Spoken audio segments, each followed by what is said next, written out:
On m'avait dit avant que, parce que j'ai été sollicitée pour postuler ce poste-là, on m'avait dit avant que je sois embauchée, tu ne pourras pas avoir d'emploi avec autant de liberté.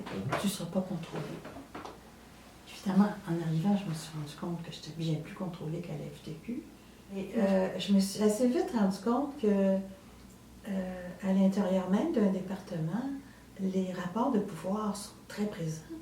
Les titulaires ont plus de pouvoir, c'est un pouvoir implicite sur les agrégés et sur les adjoints.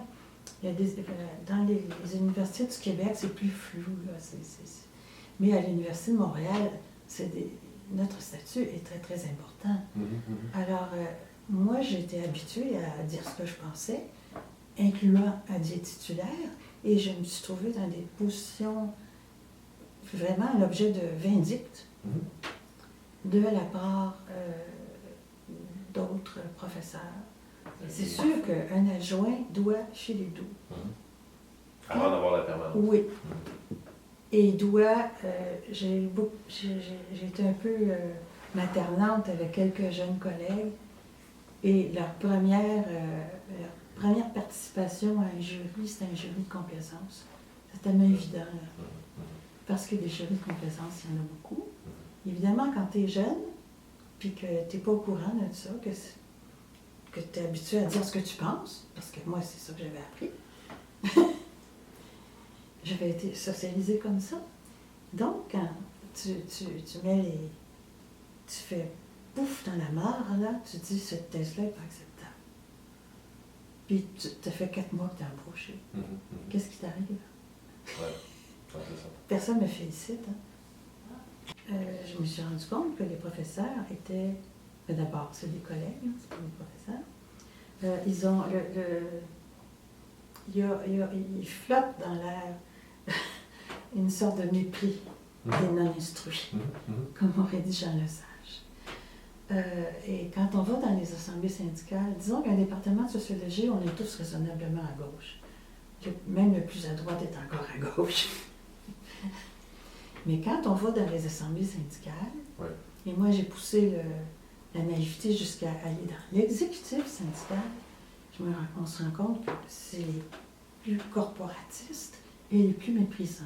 À chaque assemblée générale de mon ex-syndicat, il y avait toujours quelqu'un qui se levait pour dire « ça n'a pas de bon sens, on est l'élite du peuple, on est l'élite de la nation, puis on est moins payé qu'un col bleu de la ville de Montréal.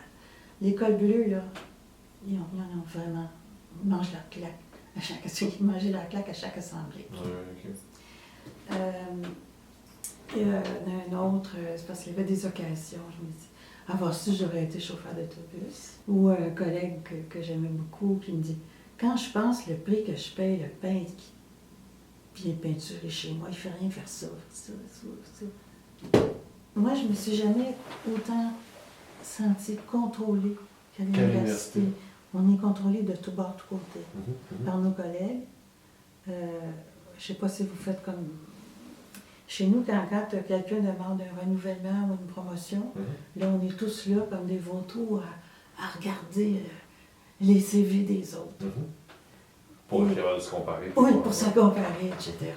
En fait, les profs d'université, pour moi, c'est des égos malmenés, avec des succès, mais avec des échecs. Il n'y a pas un prof d'université qui ne sait pas faire fuser un article ou qui ne sait pas dire des choses assez désagréables. Particulièrement, notamment dans les évaluations d'étudiants. Donc, on est tous des égos malmenés et